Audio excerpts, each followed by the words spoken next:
Sportskeeda Wrestling's top story of the day. Get in the chat and let us know what you think. Triple H is still in charge of WWE NXT, but the internet told me something else. We'll get into all of it direct from a source. You see him right there on screen, and it isn't Triple H. Plus, we have news about Day 1, WWE's Day 1 New Year's Day pay-per-view coming up, which will feature Brock Lesnar and Roman Reigns in the main event. Why is this big match on this show and not a big pay-per-view? And what is WWE trying to make out of this new show that they're doing on New Year's Day? Plus, could Nick Khan, the much talked about Nick Khan, not Tony Khan, no, Nick Khan, the executive that many people say has been behind some massive changes with WWE in the last 2 years, could he be the person to take Vince McMahon's chairman of the board role when Vince McMahon is no longer the head of the WWE? We're going to get into all of it on today's top story of the day. Share that link or you stink. Watch out, watch out, watch out, watch out!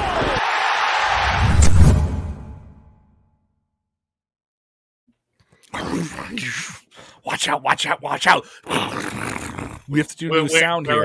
We're improving in production quality. We got a bigger budget. So I decided to add in a new intro there. What's up, everybody? Budget? How you guys doing? If you're with us live for the first time, if you're with us live for the 100th time, hammer the like button. The more you guys like the show, you can hit it more than once, by the way, especially if you're on Facebook. It really helps us get the algorithms. We want to prove to people that us doing the show 5 days a week means something. And if you can't watch it live, watch it on demand whenever you want on YouTube, on Facebook. Make sure those notifications are on so you know when our new stuff drops. And check out all the things we're doing on our podcast feed as well. So if you can't watch the video version of the show, we have an audio version of the show. Vince Russo covering last night's Monday Night Raw, which was a very, very eventful episode of Monday Night Raw. I would say, dare I say, one of the best episodes of Monday Night Raw I've seen in a long, long time. Like, it was a very, very good show. I watched more than half of it live and then just caught up on the rest of it today. And I thought it was hard for me to turn off Monday Night Raw last night. I'm not saying it was a great show, but it felt like, I'm going to miss something. It was good. A little long in the middle. Entertaining. A little long in the middle, but a lot of good spots on Monday last night. I definitely felt like when I left it, I was like, oh, okay, I can check up on this later. Like, they're doing some stuff that's less interesting to me. But I mean, they opened with a cage match, which was very eventful, a very good cage match, by the way. Mm-hmm. And they did some really cool stuff with AJ and Almost. That's going somewhere. I thought the RK Bro tournament with them being like broadcasters. Say it right, Kevin. Bronament. Right. Bronament. I thought that was entertaining. And we nearly got a new women's champion, and a kid went viral online just for her pure fandom reaction of it. So it was move over, special. Ms. Girl. Yeah, we have a new we have Liv Girl now. We have a new meme dream of a fan online here with Liv Morgan nearly winning the women's championship last night. So good stuff for WWE. When it's a good day, let's just focus on that. And then like Eric says in the chat here, that main event at Day 1 might be switching it up. We might be adding another plate at the dinner table, huh? Yeah, Bobby Lashley could be in the mix here. And, of course, some people saying not what Chris Featherstone and Vince Russo said. They bashed it. Well, Ricky Castillo say, well, here's the thing. I think Vince is going to bash a lot of things before he says anything nice about it. He's a hard critic to please. That's his gimmick, dude. His gimmick is to bash everything. Bro. Yeah. So, like, we can tell you that. You know what I mean? Like, that's his He's deal. not going to get out of character just because you want him to. Bro. But let's jump into this leadoff story here. WWE NXT will be a very eventful episode coming off this past Sunday's War Games, which many people think could be the send-off for Johnny Gargano. Now, Johnny Gargano did hit the mic after the big main event War Games match he was in, and said that he would say everything he needed to say tonight on WWE NXT. It's worth noting, if you guys watching this live or catching on demand, we're streaming you before NXT airs, so we don't exactly know what's going to happen. But Fightful reporting over the weekend, Saturday into Sunday, that the working idea right now is that both Gargano and Kyle O'Reilly, who's also expected to have his deal come up here any day now, are on their way out of the company. But are we getting a big swerve? Are we getting something else? It's worth noting that reports said they're operating on the sense that they're not going to be in NXT. That's another thing we've learned in the last 24 hours.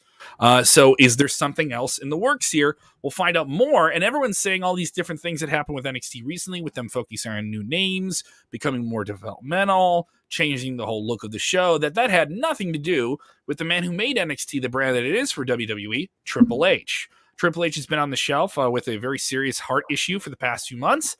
And we've been hearing more and more in the past weeks or so that he is working his way back into the system here. Now, Shawn Michaels, who's also a part of his team with Road Dogg Jesse James and several other prominent WWE creative writers, are still a part of that NXT production. But a lot of people think, oh, well, since they did these big changes, it's just a Bruce Pritchard show, it's just a Vince McMahon show. Other people that run Raw and SmackDown now running this third brand on Tuesday nights for USA Network. That is not the case. Shawn Michaels kind of clarifying this here. What's the story, fellas? Yeah, man, that's right. So Shawn Michaels today, he had an interview with Scott Fishman of TV Insider, and they were talking about what's going on with the new version of NXT 2.0, the revamped version, and being that Triple H has been out since his surgery due to that cardiac event he had earlier this year. And he made a pretty good statement here about that situation, saying, quote, "I started out doing 2 hours a day, 3 days a week. Now I'm doing about 23 hours a day, 7 days a week. People out there thinking it's all Vince McMahon and Bruce Pritchard type of production. They just are the ones who gave us the direction of what it is they wanted from NXT going into the future. It is still all Team Hunter put in place doing it here. So guys, fear not. The godfather of NXT of the Black and Gold is overseeing the operation. He is behind it. He's at home, probably sending orders to Shawn Michaels, telling him what he needs to do for the next episode. But Shawn Michaels doing all the legwork here in Orlando. Yeah, and I think that was reported almost initially when this was going down that Bruce and Vince were going to be involved. It was going to be at a macro level, and I think that was what was initially reported. And I think people might have forgotten about that this was just going to be the overall direction of NXT was going to be overseen by those two guys, and day-to-day micro operations, obviously, still with Triple H and Shawn and Regal. I don't know where Regal has been lately. I don't know if he's just staying behind the scenes or what's going on there exactly, but yeah. I mean, that was what was originally reported, and I think just people forgot what was reported. Text in here from a fan, good fan of the show, CRC, saying, glad to hear that Triple H's team is still running things, and hopefully Triple H is getting better and able to come back. Yeah, I think, some fans were hoping that he would make an appearance on War Games. I know some people made that widespread prediction, but that was in a report. I do think when he does appear on camera, it's going to be a really special thing, and it should be maybe saved for something special for him to make some type of big announcement. I would not want to see Triple H again until they say, hey, we're going to take NXT on the road again. I do think that is something that's affecting NXT. It was something that you guys talked about when we did our War Games post show. You can check it out. It's on the channel. That I like the Performance Center. I like the Capitol Wrestling Center. It's nice. It's more colorful. The redo of it was special. I know some people don't like it and think it looks goofy, but to me, I think it's different. It looks very different from Raw and SmackDown. It plays to a smaller space, but uses a lot more lighting. But I do think that the show needs to be on the road again, or at least in some cases. If At they're going to for be the doing major Royal events, Rumble, yeah, absolutely. we haven't heard anything about an NXT, takeover style special show the weekend of Royal Rumble. I understand why. Maybe spread them out. Do it in between. And we do have a New Year's Evil show, which will be on television on January 4th. But I'm of the thought, get this show in front of. You don't have to run arenas. You could run 1,500 seat theaters. You could do something different. You could run unique venues that you don't normally run. You could run rock clubs and do it for 1,500 people and make it cool and different, and run it at colleges, different stuff. You can try those things with NXT that you wouldn't want to try with a Raw or SmackDown. And if it doesn't do well, it's like, oh, we're trying it. This is all the developmental stuff, right? So, I mean, we've heard that idea of WWE buying the venue and having like a secured venue someplace. That's always been a running idea. That's something you would do with NXT. I do think you have to develop those things that aren't just wrestling, but just how we present shows, and how are those shows different? How do they adapt? I do think some of that has to happen with NXT. It's been in the Performance Center a little bit too long. Let's take it out of the box, let it walk. Yeah. But the part of it is you got to have names that people want to go and see with it. When you're developing all these new names that don't have that big marquee value, it gets harder to do that. Yeah, and you just need to start getting some fresh fans in there too. I see a lot of people getting tired of some of these fans trying to steal the show with some idiotic chants, and I agree. I think they need to kind of. They almost seem like they have the same people in there, and a lot of people think that it's kind of ruining the show. It's like a little more snarkier than the Full Sail crowd used to be. The Full Sail crowd was great, I thought. But and the thing is that the Full Sail is like literally right down the road from the Jose, Performance you would Center. know. You've been in there. So it's actually more than likely the same crowd that was at Full Sail, just amplified a little bit more. But I think that having them in front of a different crowd in different areas of the country would definitely work for NXT, especially for the main big events like this. Imagine this War Games event at an arena or at a small venue where you could fit in 2,000, 3,000 people. Yeah, I mean, I saw, just running shows, in front of different fans. Just run the weekly television show. If you could run the Hammerstein Ballroom and sell it out, that would be special. You know, I went to put TakeOver. a couple of names on there from the main roster and do it as a different show and make it special. Those people that don't make the cut for WrestleMania, well, you're gonna do the War Game. You're gonna do our takeover of that show too. Something special. They've utilized Roman Reigns now in house shows to sell tickets, like something like that. Do something special. Try it. Yeah, I mean, whatever arena they were at, I was in Dallas and probably saw the best match I'll ever see in my life when Shinsuke Nakamura took on Sami Zayn. I mean, that was a smaller arena that they ran in Dallas with. I remember FTR, I think, took on not American Alpha, but whoever they were before, with Jordan and Gable. That was a hell of a card. And that was American Alpha. Was it American? Yeah. And it's smaller. It was a smaller arena that they I had never even heard of myself, and it really worked. It was a great atmosphere. Yes. So let's get into this. Why are we getting this big match with Brock Lesnar and Roman Reigns on day one? Day one is a brand new show for WWE. They have not introduced a new kind of pay-per-view product in terms of a name and a billing and a concept in quite some time. And this is it. It is certainly a concept. It is on New Year's Day. It is on a Saturday, and it is positioned in Atlanta, Georgia, around a bowl game, a big college bowl game that will go down there. So the idea is a bunch of fans are going to travel into this area, and we're going to be able to put on a big marquee event here with two huge names in Roman Reigns and Brock Lesnar, a rematch. This is a match that's headlined a WrestleMania before.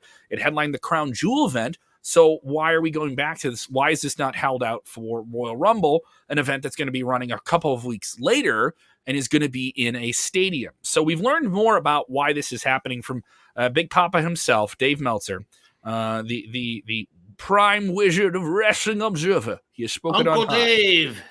Unky Dave. So he says basically the idea is to make day one into a new big annual event. It is a Nick Khan concept. We will talk more about Nick Khan. How about a Nick concept? See what you did there. You did it, Jeremy. Jeremy getting punched. Jeremy gets that pun of the day. So the idea is to make this like an annual event that means something and get it away from the holidays. Get it right out of the holiday time, but still pivot off of those times.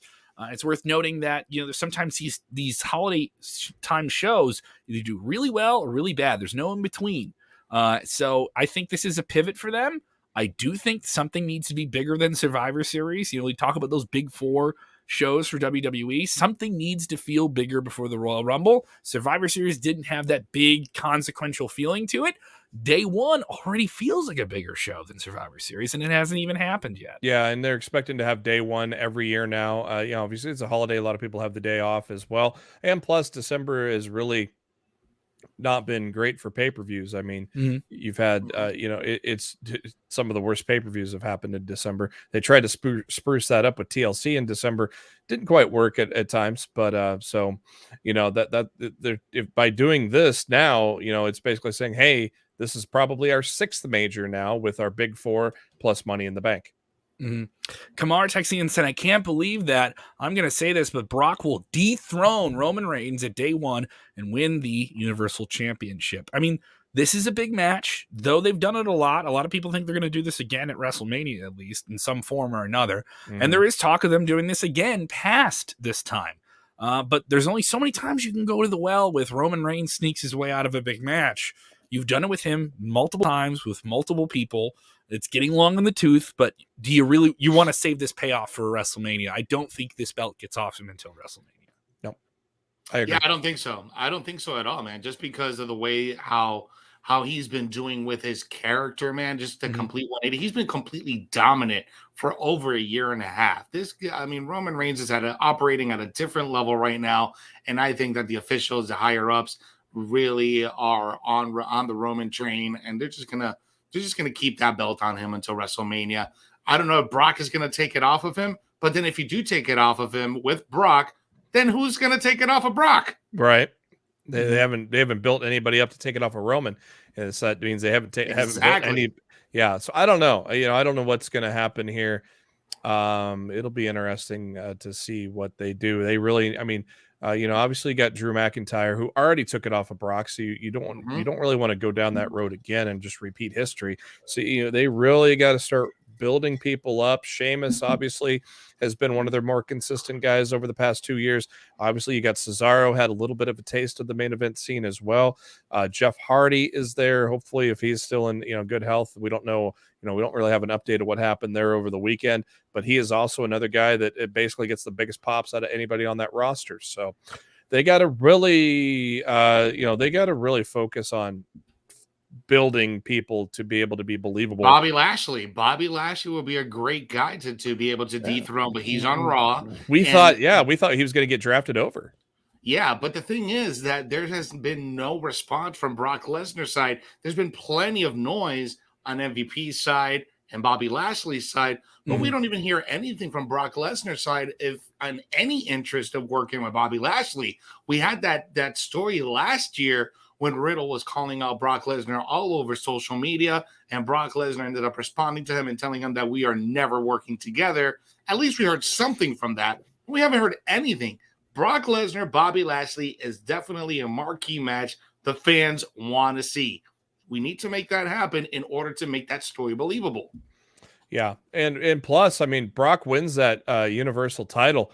He is not tied to a brand. He could take that title over to Raw, and they could have a match with Lashley and Lesnar for the Universal title, because he could go to either show, and then maybe that makes a de facto way of moving Lashley over to the blue brand if they feel like they need to kind of add some more main event level power over there on that show.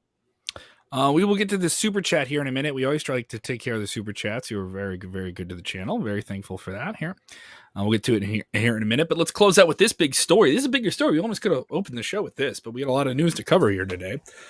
Dave Meltzer dropping another big story here. Once again, Nick Khan involved. And why do we have Vince McMahon on the screen? Because Dave Meltzer going on the record thinking that, for all indications of the sources he's speaking to, that if Vince McMahon was to step down, Nick Khan would be next in line to assume his role as chairman of WWE. It's very interesting. Nick Khan, very elusive. He has only done one or two interviews on the record, most recently with Ariel Helwani a few months ago.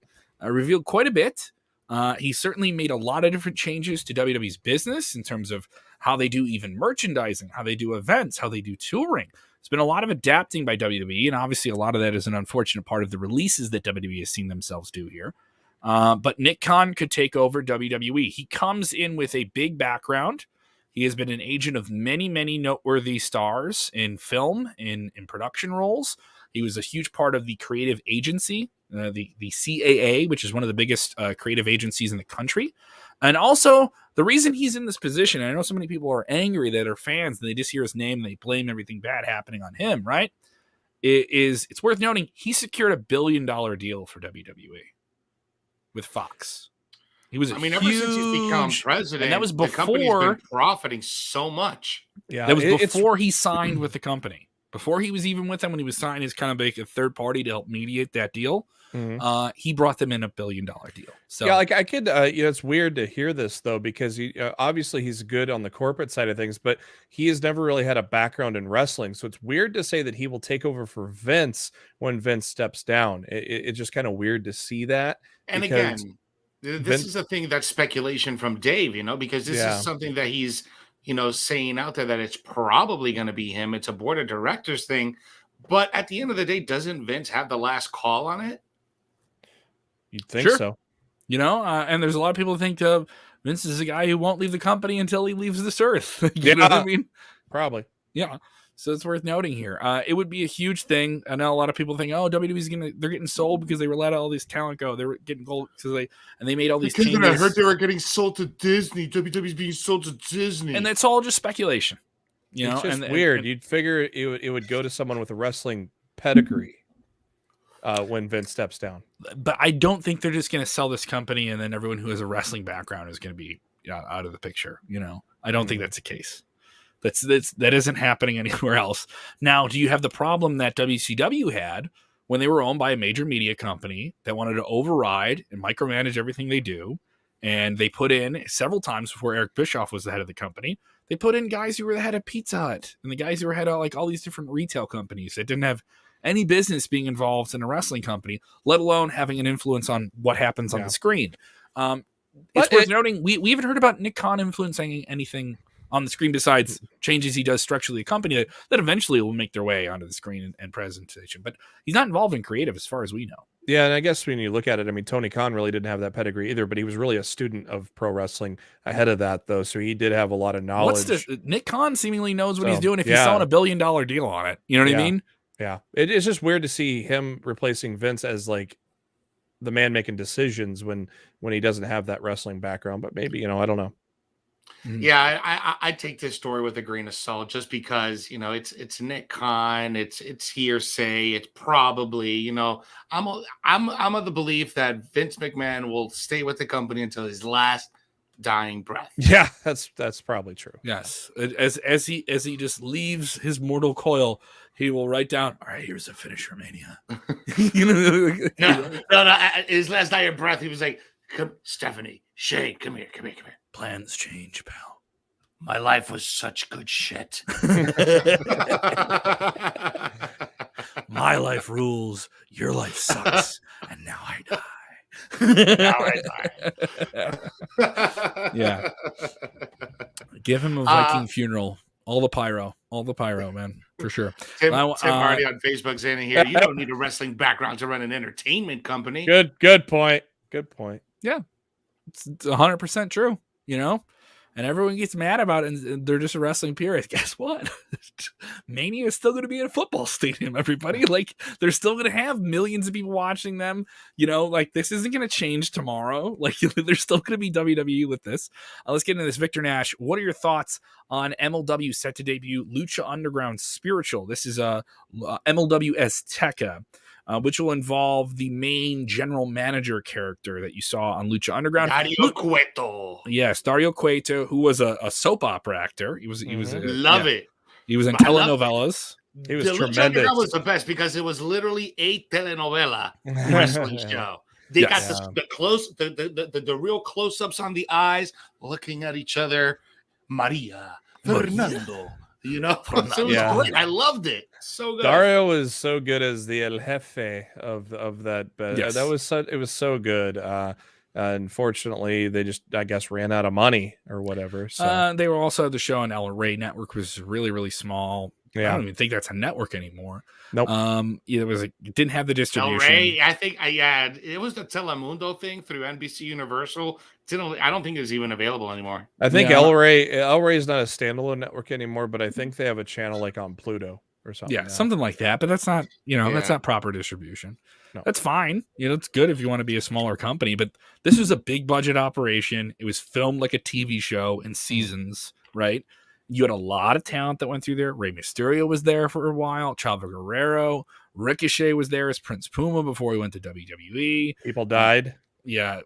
Johnny Mundo. Yeah, people died. Johnny Mundo. They killed people. Yeah, you had a ton of people. And there was a bunch of great stuff that they did. But, you also them signing those nasty deals where we're going to own your name for like 10 years or all these different things. And there's stuff I think they did that was just too early in terms of trying to get a deal with Netflix, and trying to get a deal. Netflix wasn't ready for wrestling. Once Netflix is ready for wrestling, oh boy, they did carry the first 3 seasons of but like 3 years after it was already on television, like it wasn't like they didn't get the big splash they needed from it. And so it's worth noting that the show just never got distributed the way it was. Now for MLW to do this, set to debut this show This is the pivot that MLW has. I know a lot of people say, I know about it and they have this, but I'm not watching it, right? I'm just going to watch my AEW. I'm just going to follow WWE. And if they have something, it'll catch me. When I talk to younger Latin American fans, specifically here in Chicago, where MLW is run, they run crowds of nearly 2,500 people. And they do it in a massively Mexican-American neighborhood and draw very, very well. 2,500 people. Here. They used to run Fusion down here in Orlando too. And that's not a small room. That's not a small room, you know? And they pivoted during the pandemic and they did all those different things. And you have a WWE vet and Court Bauer running it. And you have a lot of people involved in it that worked at WWE behind the scenes. You have talent that WWE wants. WWE nearly wanted to do a talent exchange with them. They did. That didn't work out. They just wrapped up one with New Japan Pro Wrestling. They're going to do one with All Japan. They have different deals in Mexico now with the Crash. Now they're going to do the show that's even more Mexican-American. You know, of the companies outside, you could almost say they have a better international presence than Impact does. Impact has television deals, but you have a show now that's been in Spanish and BN Sports and Espanol from the get-go and has very heavy presence with the Mexican-American audience. MLW is smart. That is their pivot. Court Bauer has gone on the record for saying it. It is smart what he's doing. It makes them different. It gives them a different path to a different audience. And, you know, AEW has Spanish commentary, but what is their presence in the Latin American market in terms of just doing something that super serves that market? They don't do that. They have Spanish commentary. That's about it. You know, like they have the Lucha Brothers, but, you know, they don't treat them like a main event act. You have main event acts in this company, in MLW. You know, they have a lot of diverse talent that are their top guys. And they have a different product that comes off like an ECW with a little bit more of an international flair. And this is, I think, going to be something different. They say this is much more akin to the Lucha Underground style. It will be a standalone series. It'll have a beginning and an ending. So that's different for wrestling too. You know, so you have something you could binge if they want to go that route. I think that's a different route for them to go. And maybe get that onto a streaming platform a lot quicker than maybe what happened with basically do what Lucha Underground was supposed to do. It's going to be a mini series. It's going to aired on YouTube and Fight. So it's going to be available to anybody that even doesn't get BN Sports. It'll air on BN Sports as well. No word on how long the mini series is going to be, how long it's going to be, but they are going to film in Mexico and have a lot of the popular wrestlers from there. Now you're not going to see a lot of names, I don't think, from the original Lucha Underground. Of the names I've heard, obviously Mil Muertes is in MLW, but also it sounds like Aerostar will be a part of it. Outside of that, it's going to be more guys that were not involved in the past, like Psycho Clown. AAA. Yeah, Psycho. AAA. Yeah, they said Psycho. He just came back. Yeah, they said Psycho Clan's going to be a part of it. Pagano's going to be a part of it. So it's going to be pretty cool because they're actually filming it in Mexico. That's awesome. Guys, we have some breaking news. Breaking news!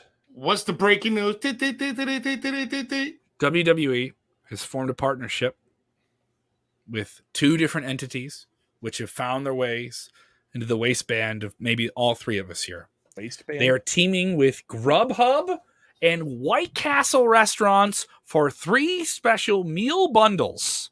Okay? 2 superstar bundles. Why are we talking about this? I'm just getting hungry. I don't have White Castle here. You gotta live, brother. We just got a White Castle, and it's like 35 minutes west from here. If you're drunk at 1 a.m., you're eating White Castle. We got a Crystals, which is the Wish version of White Castle. No, if I'm drunk at 1 a.m., I'm eating a De Leon's burrito. That's a gas station food. What are you doing to yourself, yourself, that's Jeremy? A Mexican restaurant, dude. I'm teasing you. The 2 special superstar bundles. Of all the people that would get like something named after them in a fast food deal, right? It wouldn't be these superstars, but I'm happy for them. There is a Dolph Ziggler bundle and a Natalya bundle. The Natalya bundle includes Impossible sliders, an order of cheese sticks, and a small Coke Zero sugar. The 1166 Dolph Ziggler meal includes bacon cheese sliders, chicken rings, medium Fanta Crave Party Punch. All right. They have a $30, 30 cents, 30 Crave case. 10 original sliders, 10 American, 10 jalapeno. Oh, man. Fans can use the promo code WWE White Castle at Grubhub on their orders of $15 plus $15 gift discount at WWEshop.com. This is pretty cool. Silly stuff. So, they're going to be keep doing I find deals it like this all the time. hilarious. I find it hilarious that Natalia signed up for this bundle deal to get, those marketing dollars when she probably doesn't even eat any of that type of crap, much less Dolph Ziggler. Maybe the Coke right? Zero sugar. Maybe the Coke Zero sugar. Maybe the Coke Zero is water plus, bro. Coke Zero is nothing but water plus. But Dolph Ziggler nor Natalia eats that type of shit on a daily basis. So I don't know, man. It's funny. It's a hilarious story. I did want to. Ouch. Man. I did want to jump into to this story really quick before we head out. Apparently, Mayweather is in the news again, and Floyd Canelo, Mayweather, the biggest, the most paid athlete in all of athletics, right? A box office pay-per-view attraction, who says he's done with boxing, but seemingly comes back for these exhibition fights, right? That isn't boxing, so. So he recently came out and had something serious to say regarding Canelo. Now, Canelo, middleweight boxer, one of the undisputed champions of the world right now, he had a fight with Mayweather years ago. Lost. His only defeat was that one fight. Well, today he was asked about that, and I wanted to kind of play it to kind of get your guys' take. And it's only a 20-second clip, but I wanted to get your guys' take on it and see what you guys think and see if we're going to get another rematch on this, because I saw the comment in the comment section and I wanted to get your guys' take. So let me bring up the video really quick, and then you guys tell me. Mm-hmm. So bring that up. I'm waiting to see when Floyd Mayweather does some more wrestling stuff, man. He would be in the business. He wouldn't be cheap. He wouldn't be cheap at all. At all. Not at all. Not at all. All right. There is Money Mayweather. You want to turn that up? That's what I'm trying to do right now. It's all the way up, but it looks like the audio's low. Let's try it one more time.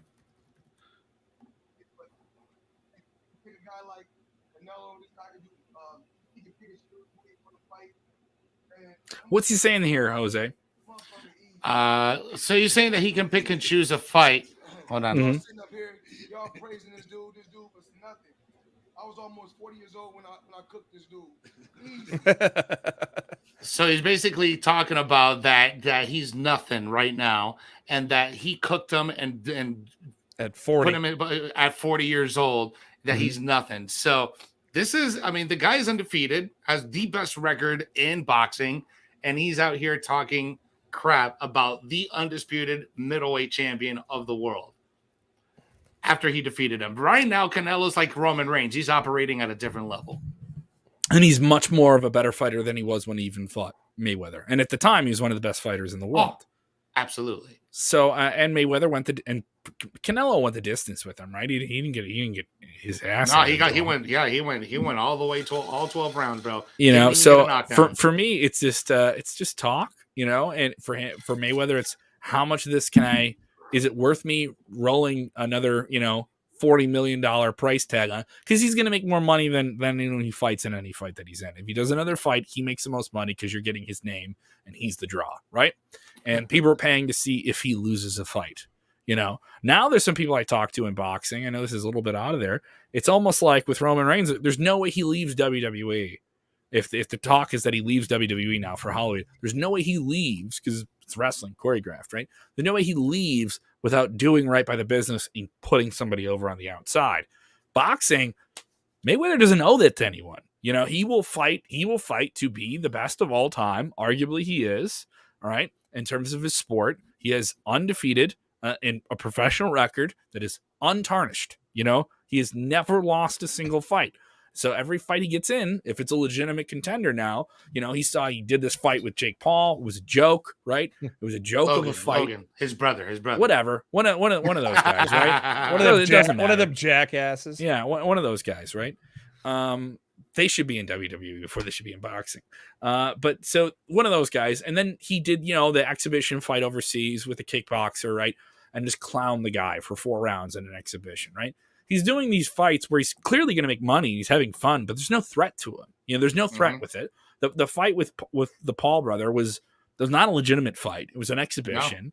No. We already debated about this earlier where they don't knock him out. There's already been the clip of him obviously catching him with one and holding him up to keep the fight going. Right. Yeah. So if I'm Mayweather, go do something fun in WWE, make a big price tag, buy something, be a promoter, go be a part of the business. If you're going to do these fights and you don't want to tarnish your record, don't do BS fights that make you look delegitimize your record. It's like, all right, well, I have these little blemishes and stuff like that. Do something fun. Get in entertainment. You have all this money. Do something with it. There's going to be a time soon where people get tired of these things because, those people that paid $50 for that Holyfield debacle, they're probably, a lot of those people probably aren't going to come back to a Triller event because of that crap. So there's going to be a time very soon that people are probably not going to pay for these type of fights. Mm-hmm. It'll probably be more worth Mayweather's while to do something again with the WWE. It's been over 10 years. He should do something again. He'll definitely go in the Hall of Fame at some point. When they do the celebrity induction or something like that, they'll put him in there. Oh yeah, definitely. Yeah, and then some people saying he'll never do something like that. Lot to talk about this weekend. We have Ring of Honor Final Battle, which is going to be interesting. That could be their big send-off before they make a reboot and they return the brand.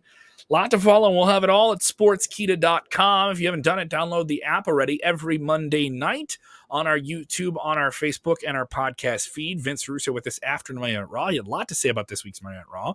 Whether or not you agree with it, you can get the take from him. He used to write Monday Night Raw and Nitro, so you get his take. Somebody used to write a lot of WWE television and Impact television is Dutch Mantel. He joins us every Friday night after SmackDown and Rampage. Rampage getting whooped in the ratings recently. A very, very worrisome number for them, but not worrisome in the long run, just worrisome in the short zone there. So we'll follow all those different things, all those stories, and much, much more, and deep dives, and top fives, and so much more. Sportskeeda.com. I'll be on the road, gentlemen, December 17th. I'll be in Wauwatosa at the Stockhouse Brewing Company. And then on the 18th, I will be up in Eden, Wisconsin at Two First Pub and Grill doing stand-up comedy. See the clip right now on my Twitter. Go ahead and watch it. I defend wrestling against the F word. Plug, boys. Plug. Guys, go ahead and give me a follow real quick on social media, on my Instagram and on Twitter, LZG Official. Follow my show, Weekends of Wrestling, every Thursday night, 8 p.m., Facebook and on YouTube. And also, you can follow me every single day here on the Top Story and on the News Roundup on YouTube. Oh, we got lost in the mid-card. We've been on about a month-long hiatus, but I think we're going to be coming back this week, so stay tuned. Make sure you follow us on the podcasting apps. Find that new feed. Make sure you select the new feed.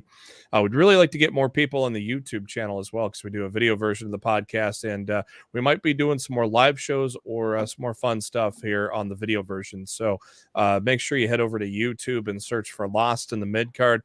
If we do record this week, we'll be coming at you with that episode should drop early evening on Thursday. Coming at you live. Mm-hmm. All right, guys. Thank you so much for supporting the show. Remember, when watching wrestling, do the most important thing. When watching it, please enjoy wrestling. I'm going to eat my wheatens while I am enjoying wrestling. Yeah. I'll whip you into shape. And then have some Cool Whip